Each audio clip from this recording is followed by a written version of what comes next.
샬롬 1984 9번째.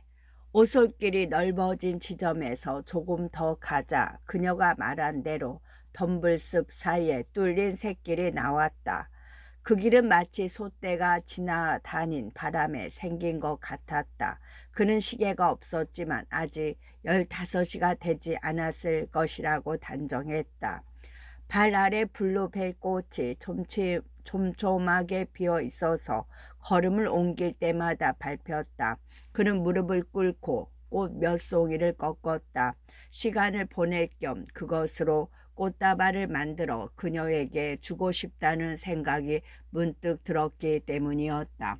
그는 제법 커다란 꽃다발을 만들었다. 그러고는 그 은은한 향기를 맡았다. 그때였다. 등 뒤에서 무슨 소리가 들렸다. 그는 바짝 긴장했다. 나뭇가지를 밟는 소리가 분명했다. 그는 계속해서 블루벨 꽃을 꺾었다. 지금으로서는 그렇게 하는 것이 최선의 일이었다. 그 여자가 아니면 미행한 사람이 틀림없었다. 그는 주위를 둘러볼 수도 없었다. 그렇게 하는 것은 스스로 죄가 있음을 나타내는 행위였다. 그는 계속 한 송이씩 꺾어 나갔다. 이윽고 누군가의 손이 그의 어깨를 가볍게 쳤다. 그는 위를 올려다 보았다. 그 여자였다. 그녀는 고개를 저어 아무 말도 하지 말라고 주의를 준 뒤 덤불을 헤치고 나가서 숲으로 향하는 좁은 샛길로 재빨리 앞장서 걸어갔다. 물이 갠 웅덩이를 요리조리 익숙하게 피해가는 것으로 보아 전에도 와 본 적이 있는 게 틀림없었다. 위스터는 꽃다발을 꼭 쥐고 그녀 뒤를 따라갔다. 그는 처음엔 안도감이 들었지만 엉덩이 곡선이 선명히 드러나도록 허리에 진홍색 띠를 바짝 동여맨 채 앞서가는 그녀의 발랄하고 날씬한 육체를 보자 열등감을 느꼈다. 지금이라도 그녀가 돌아서서 자기를 쳐다보면 뒤로 물러날 것만 같았다. 향기로운 공기와 파릇파릇한 나뭇잎까지 그의 길을 꺾어 놓았다. 역에서 내려 이곳까지 걸어오는 동안 그는 5월의 햇살을 받으며 스스로를 런던의 더러운 먼지가 피부에 땀구멍에 잔뜩 끼어있는 집 안에서만 생활하는 지저분하고 생기 없는 존재라고 여겼다. 그녀는 이제까지 환한 대낮의 야외에서 자기를 본 적이 없었을 것이란 생각이 들었다. 그들은 그녀가 전에 말했던 고목이 쓰러져 있는 곳에 이르렀다. 그녀는 나무를 가볍게 뛰어넘어 넓은 데가 있을 것 같지 않은 덤불 속을 헤집고 들어갔다. 위스터는 곧 그녀를 뒤따라갔다. 뜻밖에도 자연적으로 생긴 평범한 공간이 나왔다. 잔디가 깔린 약간 언덕진 그곳은 키 큰 나무들로 에워싸여 있었다. 다 왔어요. 그녀가 걸음을 멈추고 돌아서며 말했다. 그는 몇 걸음 떨어진 곳에서 그녀를 바라보았다. 아직은 그녀에게 더 다가갈 용기가 나지 않았다. 그녀가 계속해서 말했다.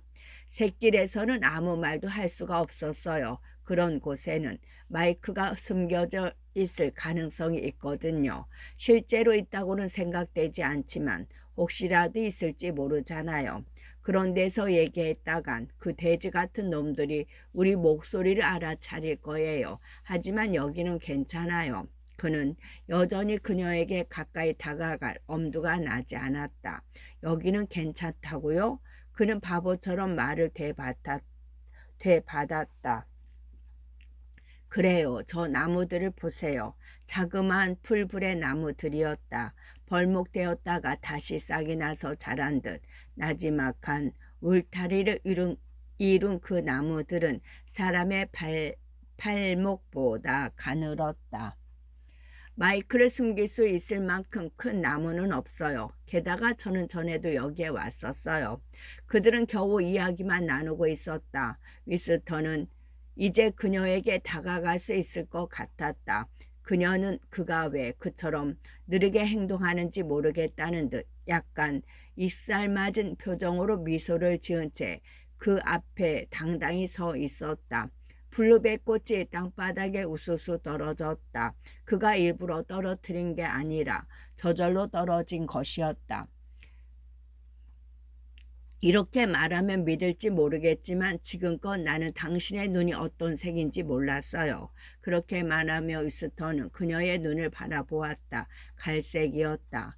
검은 속눈썹에 눈동자는 밝은 갈색이었다.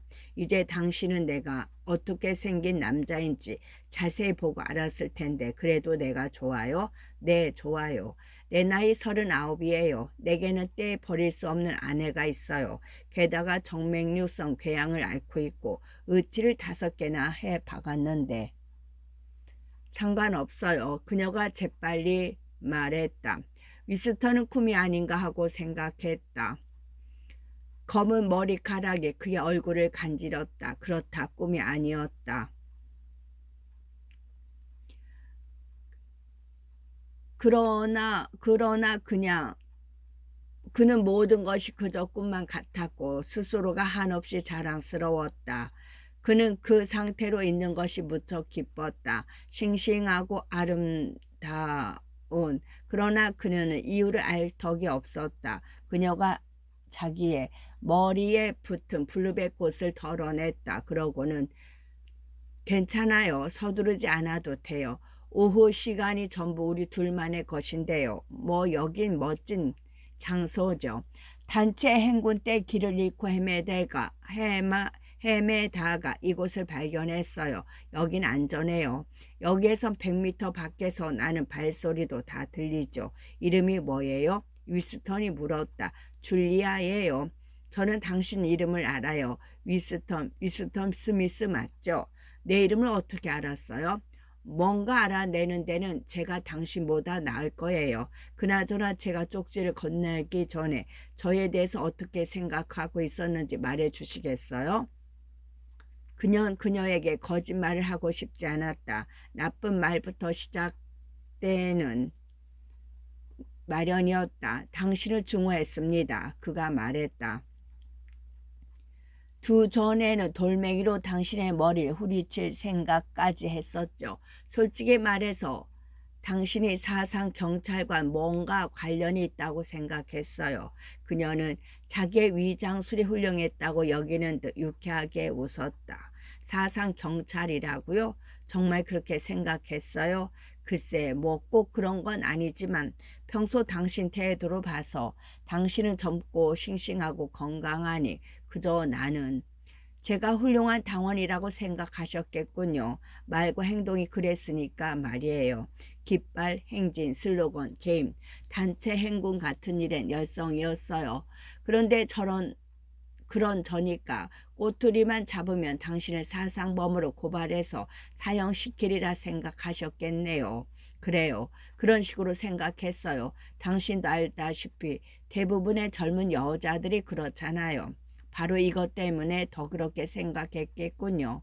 그녀가 청소년 반성 연맹의 진홍색 허리띠를 풀어 나뭇가지에 걸면서 말했다.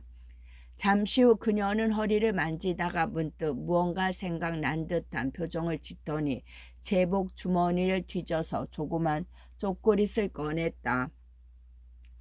그러고는 그것을 둘로 쪼개 그 한 조각을 위스턴에게 주었다. 그는 맛을 보기도 전에 그 향기로 그것이 보통 초콜릿이 아니라는 것을 알았다. 그것은 검은 데다 반들반들 윤이 났고 은박지로 포장되어 있었다. 보통 초콜릿은 암갈색에 잘 부서졌으며 쓰레기 태우는 냄새 같은 맛이 났다. 위스턴은 언젠가 지금 그녀가 준 것과 똑같은 초콜릿을 맛본 적이 있었다. 맨 처음 그 초콜릿 냄새를 맡았을 때 뭐라고 딱 꼬집어 말할 수는 없지만 강렬하고 고통스러운 어떤 추억이 그의 뇌리에서 되살아났다. 어디서 이걸 구했죠? 그가 물었다.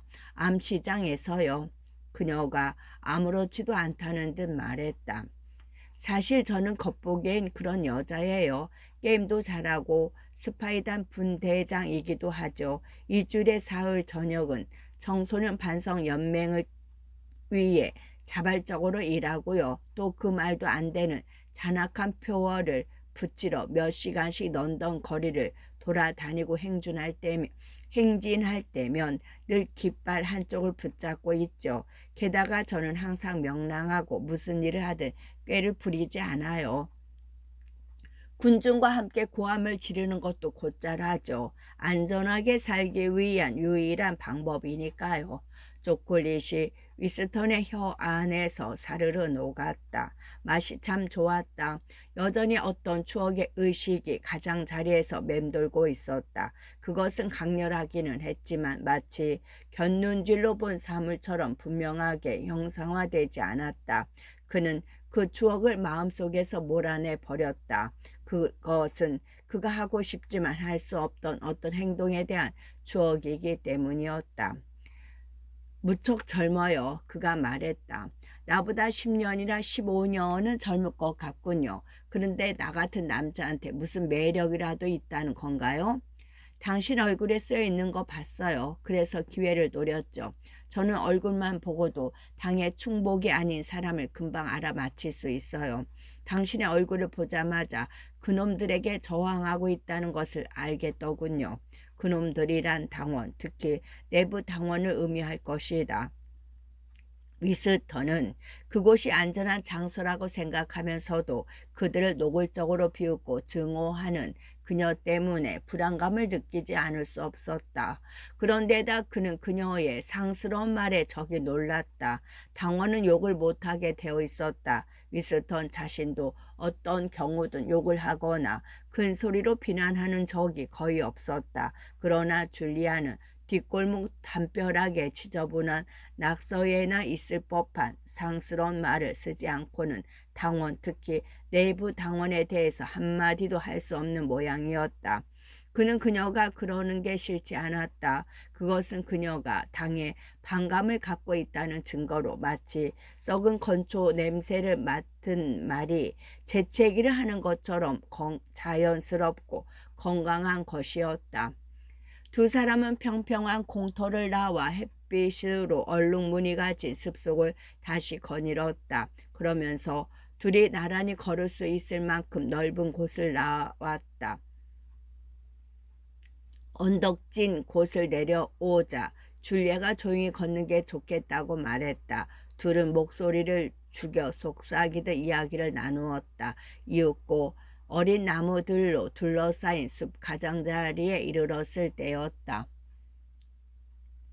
숲 밖으로 나가지 말아요. 누가 보고 있을지도 몰라요. 여기 나뭇가지 뒤에 숨어 있는 게 좋아요. 그들은 개암나무 그늘에 서 있었다.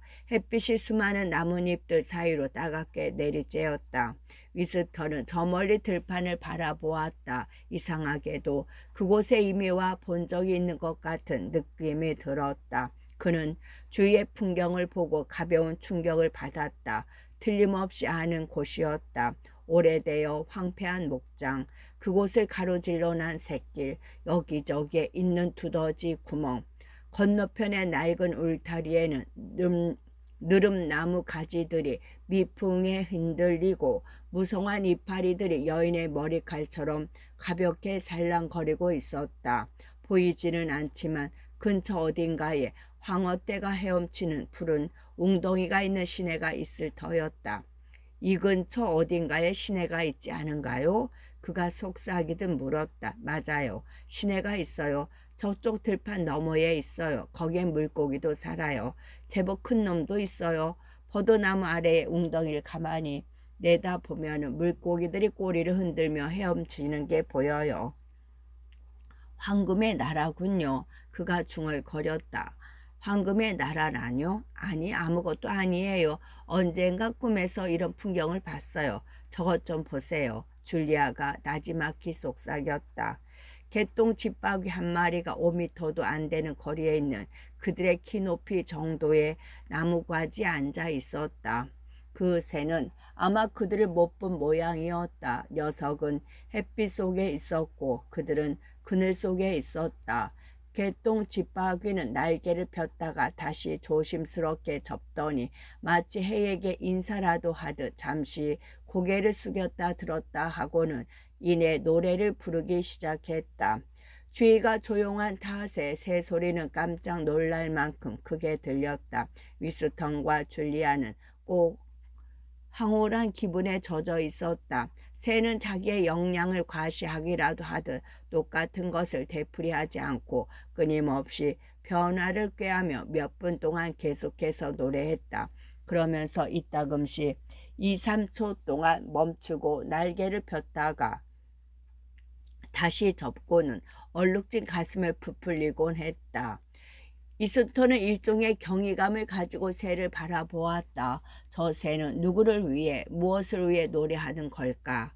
친구도 적도 봐주지 않는데 무엇 때문에 저렇듯 외롭게 서 있는 나뭇가지에 앉아서 허공에 대고 노래를 할까? 그는 문득 근처 어딘가에 마이크로폰이 숨겨져 있지 않을까 하고 생각했다.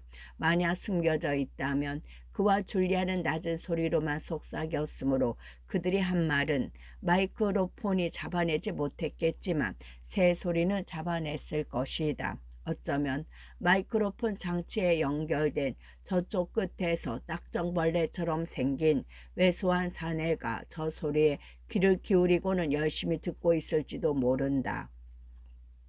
새 소리는 홍수처럼 점점 더 거세졌다. 그 때문에 위스터는 사색을 계속할 수 없었다.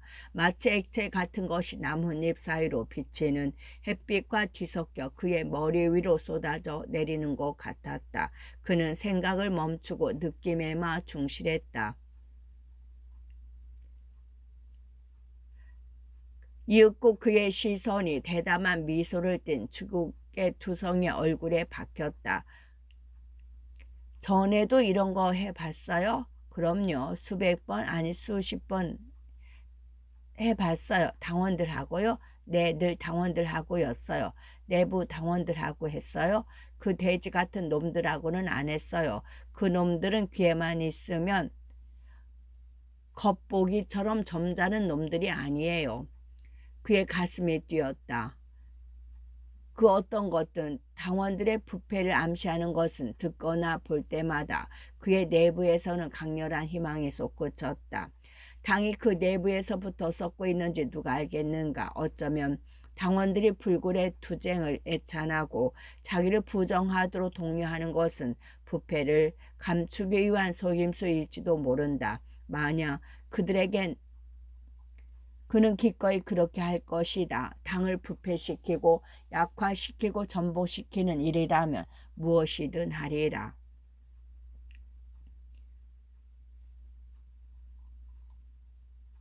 위스턴이 고대하던 대답이었다. 한 사람만 사랑하는 것이 아닌 무차별적인 단순한.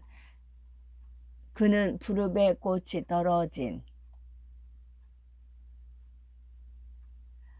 이번에는 아무런 어려움이 없었다. 이윽고 심장이 정상적으로 박동하자 그들은 일종의 유쾌한 피로감을 느꼈다. 햇볕이 아까보다 더 뜨거웠다. 위스턴이 먼저 잠에서 깼다. 그는 일어나 앉아서 평화롭게 잠자고 자세히 보니 깊이 잠든 정고 그러나 개똥 집바퀴가 노래하고 있을 때 개암나무 아래에서 느꼈던 무분별한 감정은 다시 잃지 않았다. 하지만 오늘에는 그런 순수해서 여긴 또 한 번 와도 될 거예요. 한 군데 장소는 2번 정도는 이용해도 괜찮아요. 줄리아가 말했다. 그녀는 잠에서 깨자마자 태도를 바꾸었다. 행동부터가 민첩하고 사무적이었다. 그녀는 옷을 입고 그런 일은 자기가 맡아서 하는 게 당연하다는 태도였다. 그녀에게는 위스턴에게 부족한 현실적인 문제를 처리하는 능력이 있었는데 수없이 단군 행원을 다니면서 익혀둔 탓인지 런던 교회의 지리를 구석구석 꿰차고 있었다. 그녀가 그에게 가르쳐 준 길은 올 때와는 전혀 다른 것이었다. 기차역도 올 때와 달랐다. 아까 왔던 길로는 절대로 가지 마세요. 그녀는 마치 대단히 중요한 규칙을 발표하듯이 말했다. 그녀가 먼저 출발하고 이스터는 30분쯤 기다렸다가 떠나기로 했다. 그녀는 나흘 후 퇴근하고 만날 장소를 정했다. 그곳은 빈민가에 있는 거리로 늘 사람들이 들끓는 시끄러운 공설 시장이 있는 데였다. 그녀는 신발끈이나 바느질실을 사는 척하며 상점을 기웃거리고 있겠다고 했다. 그러면서 덧붙이기를 자기의 주의가 안전하다고 판단되면 코를 풀 테니까 그때 자기에게 다가오고 그렇지 않으면 그냥 모른 척 지나가라고 했다. 다행히 사람들 틈에 끼게 되면 15분 정도 안전하게 이야기를 나누면서 다음에 기회를 약속할 수 있을 터였다. 이제 그만 가봐야겠어요. 모든 것을 그에게 일러주고 나서 그녀는 말했다. 저는 19시 30분까지 들어가야 해요. 청소년 반성 연맹에 들러서 2시간 동안 전단을 나눠줘야 하거든요. 끔찍하죠? 괜찮아요. 그럼 안녕. 잘 가요. 그러고는 어린 나무들 사이로 빠져나가 소리 없이 숲속으로 사라져 버렸다. 그는 여전히 그녀의 성과 주소를 알지 못하고 있었다. 그러나 따지고 보면 알고 자시고 할 것도 없었다. 어차피 단둘이 집안에서 만난다거나 서신을 교환하는 것은 상상도 할 수 없는 일이기 때문이었다. 그 후 그들은 2번 다시 그 숲속 공터에 가지 못했다. 5월 한 달 동안. 줄리아가 알고 있는 또 다른 비밀 장소였다. 거기서 30년 전 원자탄이 떨어져 거의 폐허가 된 지역에 있는 부서진 교회의 종루였다. 그곳은 가는데 위험해서 그런지 일단 가기만 하면 더없이 좋은 장소였다. 아무튼 그들은 그때를 제외하고 거리에서만 만나야 했는데 그것도 매번 장소가 달랐으며 한 번 만나는데 30분을 넘기지 못했다. 거리에서 만나면 그럭저럭 몇 마디 이야기를 나눌 수 있었다. 그들은 거리의 인파에 밀려 어깨를 나란히 하거나 서로 얼굴을 쳐다보지도 못한 채 등대 불빛이 잠깐 스쳐 지나듯이 기묘하고도 간헐적인 대화를 했다. 요컨대 당의 제복을 입은 사람이 다가오거나 텔레스크린이 설치된 장소에 가까워지면 갑자기 말을 뚝 끊었다가 몇 분 뒤 대화를 재개하곤 했던 것이다. 그러다 미리 정해놓은 장소에 이르면 일단 대화를 완전히 중단하고 헤어졌다가는 다음날 만나서 다시 계속했다. 줄리아는 이런 식의 대화에 꽤 익숙한 듯 보였으며 이를 분할 대화라고 불렀다. 놀랍게도 그녀는 입술을 움직이지 않고 말하는데도 능숙했다. 그처럼 한 달 동안 어느 날인가 그들이 말없이 뒷골목을 걸어 내려갈 때 줄리아는 큰 길이 아니면 말을 하지 않았다. 갑자기 귀청이 찢어질 듯한 광음이 들리더니 땅이 흔들리고 하늘이 캄캄해졌다. 위스터는 상처를 입고 옆에서 나가 떨어진 채 겁에 질려 벌벌 떨고 있었다. 로켓 폭탄이 가까운 곳에 떨어진 게 분명했다. 잠시 후 그는 몇 센티미터 떨어진 곳에 있는 줄리아의 밀라처럼 창백한 얼굴을 알아보았다. 그녀는 입술마저 창백했다. 죽은 것 같았다. 위스터는 재빨리 그녀의 얼굴이 따스한 것으로 보아 살아있음에 틀림없다. 그녀의 입술에는 무언가 가루 같은 것이 묻어 있었다. 횟가루였다. 두 사람은 얼굴에 횟가루를 뒤집어 쓰고 있었다. 어느 날 저녁인가 그들은 만나기로 한 장소에 도착했지만 서로 아는 척도 하지 않고 지나쳐야 했다. 그런 경우가 가끔씩 있었는데 경찰이 주위를 순찰하거나 헬리콥터가 위에서 빙빙 돌며 감시를 하기 때문에 어쩔 수 없었다. 위험이 따라서 만날 시간을 내는 것도 쉽지는 않았다. 위스턴의 주당 작업 시간은 60시간인데 줄리아의 경우는 그보다 더 길었다. 쉬는 날도 일이 많고 적음에 따라 달라져서 시간을 맞추기가 여간 곤란한 게 아니었다. 그런데다 줄리아는 저녁에도 완전한 자유시간이 없었다. 강의와 시위에 참석하고 청소년 반성연맹을 위해 인쇄물을 제작하고 중후주간에 대비해 깃발을 만들고 전략운동을 위한 모금을 하는 등의 일에 엄청나게 많은 시간을 빼앗겼다. 그런데 그녀는 그 대가로 자신을 위장할 수 있다고 말했다. 요컨대 조그만 규칙을 지키며 더 큰 규칙을 깨뜨릴 수 있다는 것이었다.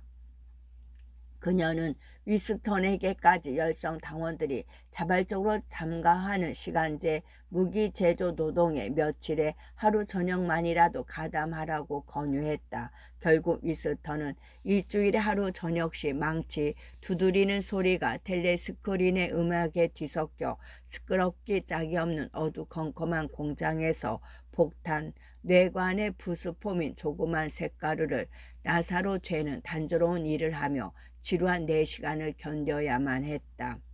두 사람은 교회 종로에서의 만남을 통해 분할 대화에서 미처 하지 못한 대화를 했다. 그때는 무더운 오후였다. 종로에 있는 작고 네모난 방 안은 후덥지근하니 답답한 데다 비둘기똥 냄새가 풍겼다. 둘은 먼지를 수북하고 나무 조각이 흩어져 있는 마룻바닥에 앉아 몇 시간 동안 이야기를 나누었다. 그러면서 가끔씩 좁은 틈으로 밖을 내다보며 오는 사람이 없는지 확인하곤 했다. 줄리아는 26살이었고 30명의 다른 여자들과 함께 합숙소에서 생활하고 있었다. 매일 여자들의 악취 속에서 살고 있어요. 저는 여자들이 지겨워요. 라고 그녀는 말했다. 그가 추측했던 대로 그녀는 창작국에서 소설 제작기를 담당하고 있었다. 줄리아는 주로 강력하면서도 다루기 까다로운 전기 모터를 작동시키고 수리하는 자신의 일을 좋아했다. 그녀는 영리하지 않았지만 손재주가 있어서 능숙하게 기계를 다룰 줄 알았다. 게다가 기획위원회에서 보내는 전반적인 지시사항부터 수정반의 마지막 손질까지 한 편의 소설이 제작되는 전 과정을 훤히 꿰차고 있었다.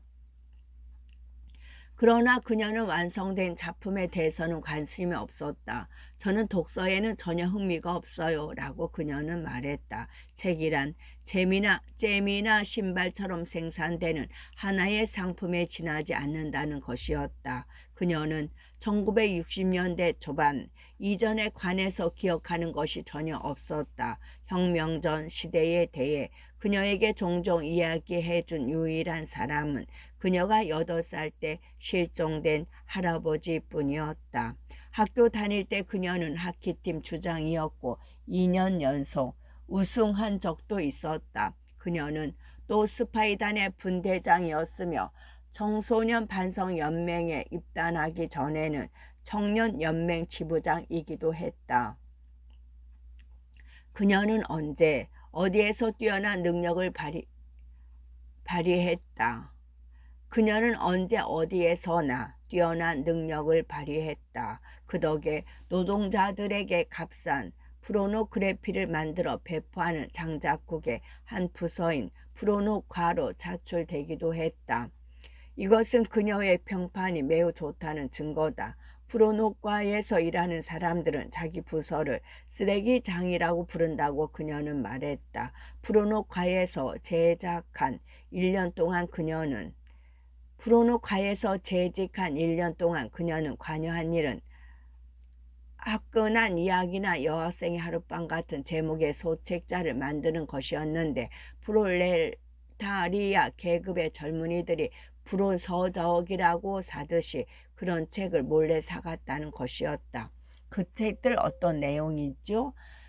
위스턴이 호기심 어린 표정으로 물었다. 그야말로 쓰레기 같은 내용이에요. 지루하기만 하고 재미 하나 없어요. 줄거리는 전부 6가지인데 그걸 하나씩 바꿔서 만들죠. 저는 물론 만화 경만 담당했어요. 수정판에서는 한 번도 일한 적이 없어요. 원래 문학적 소질도 없어서 수정판에는 맞지 않아요. 그는 일하는 직원들이 그 우두머리를 제외하고 모두 여자들이라는 말을 듣고는 깜짝 놀랐다. 그런데 그 이유가 여자는 남자에 비해서 억제하는 힘이 강하므로 그들이 취급하는 것들에 대해서 타락할 위험성이 그만큼 적기 때문이라는 것이었다. 거기서는 결혼한 여자도 좋아하지 않아요. 여자는 늘 순결해야 한다고 떠들어요. 순결하지 않은 여자 하나가 끼어 있는 줄도 모르고 말이에요. 그는 16살 때 체포되지 않으려고 자살해버린 60살 먹은 당원이라고 했다. 잘된 일이에요. 그렇지 않으면 그가 자백할 때 제 이름이 튀어나왔을 테니까요. 그 후 그녀의 인생과는 매우 단순했다. 그런데 그들 즉 당은 그것을 못 갖도록 한다. 따라서 가능한 한 당의 규칙을 깨뜨려야 한다는 것이다. 그녀는 그들이 사람들로부터 뺏으려고 하는 것 못지않게 사람들이 그들의 손아귀에 들어가지 말아야 한다고 생각하는 것 같았다. 그녀는 당을 증오하는 만큼 혹독하게 욕설을 퍼부었다. 하지만 당이 하는 일 전반에 대해서는 비판을 가하지 않았다. 자신의 사생활을 간섭하지 않는 이상 당의 강령 따위에는 아예 관심조차 두지 않는다는 식이었다. 그는 그녀가 일상적으로 사용하는 말 외에는 신어를 전혀 쓰지 않는다는 사실을 알았다. 그녀는 형제단에 대해서 들어본 적도 없지만 그런 것이 존재한다는 것도 믿으려 하지 않았다. 당에 맞서는 어떤 종류의 조직화된 반역도 결국 실패하리라고 확신하기 때문에 그런 것은 어리석은 행위라고 생각하고 있었다. 그녀에게 있어서 현명한 것은 당의 규칙을 위반하면서도 끝까지 살아남는 일이었다. 그는 혁명의 시대의 성장에 아무런 생각도 없이 당을 마치 하늘과 같은 불변의 어떤 것으로 받아들이고 당의 권위에 저항하기는커녕 토끼가 개를 피하듯 그저 회피하기만 하는 그녀와 같은 사람들이 젊은 세대에 얼마나 많을까 하고 막연히 생각해 보았다. 두 사람은 결혼의 가능성에 대해서 일절 이야기하지 않았다. 그들에게 결혼이란 생각하고 자시고 할 가치가 없는 것이었다. 위스턴이 아내인 캐서린을 떼어낼 수 있다 하더라도 당국이 그들의 결혼을 승인해 줄리 만무했다. 둘의 결혼은 백일목만큼이나 가망이 없었다. 부인은 어떤 사람이에요? 줄리아가 물었다. 그 여자는 말하자면 혹시 신어 중 선사로운이란 말 들어봤어요? 타고날 때부터 정통적이어서 나쁜 생각은 아예 하지 못한다는 뜻인데 말이에요. 저는 그런 말 몰라요. 하지만 부인이 어떤 형의 여자인지는 알겠네요. 위스터는 결혼 생활에 대해 그녀에게 이야기했다. 그런데 줄리아는 그의 결혼 생활이 어땠는지 알만한 것은 이미 다 알고 있었다. 그녀는 직접 목격했거나 듣기라도 한 것처럼 그가 캐서린에게 접근하면 그녀의 몸이 어떻게 그는 줄리아와 그런 이야기 하는데도 크게 당황해야 하지 않았다. 어쨌든 캐서린과의 사이는 이제 고통스럽다기보다 무미 건조한 추억거리가 되어버렸다. 한 가지 일만 없었더라면 그럭저럭 견뎌낼 수 있었을 거예요. 위스턴은 캐서린이 매주 같은 날 저녁마다 강요했던 그 무감각한 작은 의식에 대해서 이야기했다. 그 여자는 싫어했어요. 그렇지만 어쩔 수 없었는지 끝내 중단하려고는 하지 않았죠. 그 여자가 그걸 두고 늘 한 말이 있는데 아마 그걸 뭔지 상상도 못할 겁니다. 당에 대한 우리의 의무라는 말이었겠죠. 줄리아가 재빨리 말했다. 어떻게 그걸 알죠? 저도 학교에 다녔으니까요. 16살이 넘으면서 한 달에 한 번씩 토론회를 가졌어요. 청년 운동에서도 그런 모임이 있었죠. 그들은 몇 년에 걸쳐서 그 말을 주입시켜요. 그렇게 하면 상당한 효과가 있죠. 하지만 진짜 효과가 있는지는 알 수 없어요. 사람이란 원래 위선자이니까요. 줄리아는 그 문제를 좀 더 확대해 말하기 시작했다. 그녀는 모든 것을 자신에게 귀결시켰다. 그리고 그런 다음 관련된 이야기만 나오면 민감한 반응을 보였다. 위스턴과는 달리 그녀는 강조하는 이유를 나름대로 파악하고 있었다. 그녀의 말에 의하면 당의 통제를 벗어나 그 자체의 세계를 구축함으로 당은 무슨 수를 써서든 그것을 파괴하려고 한다는 것이었다. 그리고 더욱 중요한 것은 박탈하며 히스테리를 유발하기 때문에 당의 입장에서는 이를 전투열과 지도자 숭배로 전환시키는 것이 바람직하다고 했다. 그러면서 그녀는 다음과 같이 덧붙였다. 힘이 빠지고 그 다음에 행복감에 젖어서 무엇에게든지 욕을 하거나 저주하고 싶은 마음이 들지 않게 되는데 그들은 그런 상태를 용납할 수 없다는 거예요. 그들은 사람들이 언제나 똘똘 뭉쳐 있기를 원해요. 행진을 하고 함성을 지르고 깃발을 흔드는 것들은 모두 변종일 뿐이에요. 행복감을 느끼면 무엇하러 빅브라더나 삼개는 계획이나 입은 증오나 그 밖에 썩어 빠진 그들의 의식에 그처럼 열을 올리겠어요. 그녀의 말이 옳다고 그는 생각했다. 정치적 정설은 직접적으로도 밀접한 관련이 있다. 강력한 힘을 축적해 그것을 추진력으로 사용하지 않는다면 당이 당원들의 요구하는 공포와 증오, 광적인 맹신을 어떻게 유지할 수 있겠는가? 당에게 위험함으로 당이 그것을 이용하려는 것은 지극히 당연한 일이라. 그들은 부모 자식 간의 본능도 비슷한 속임수를 써서 이용해 왔다. 가족 제도는 사실상 폐지할 수 없기 때문에 부모에게는 옛날 방식대로 아이들을 사랑하도록 권장한 반면 아이들로 하여금 조직적으로 부모와 대립하게 해 부모를 감시하고 부모의 과오를 보고하라고 가르쳤다. 결국 가정은 사상 경찰의 확대 영역에 지나지 않았고 모든 사람들이 밤낮으로 자기를 잘 아는 밀고자에 둘러싸여 감시를 받고 생활하는 신세가 되었다. 위스턴은 문득 개서린을 떠올렸다. 만약 개서린이 그의 견해가 비정통적이라는 것을 알아차릴 만큼 눈치가 빨랐다면 그녀는 틀림없이 그를 사상 경찰에 밀고 했을 것이다. 그런데 갑자기 개서린을 떠올린 것은 오후에 숨막히는 더위 때문이었다. 그는 11년 전 어느 무더운 여름날 오후에 일어날 뻔했던 일에 대해서 줄리아에게 이야기하기 시작했다.